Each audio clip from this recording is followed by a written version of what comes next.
আজানের জবাব দেওয়া একটা আমল, আপনারা জানেন তো।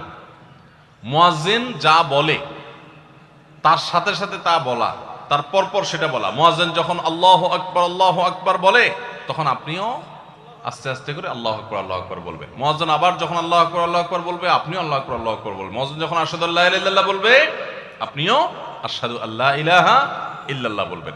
মুয়াজ্জিন যখন আশহাদু আন্না মুহাম্মাদুর রাসূলুল্লাহ বলবে, আপনি কি বলবেন?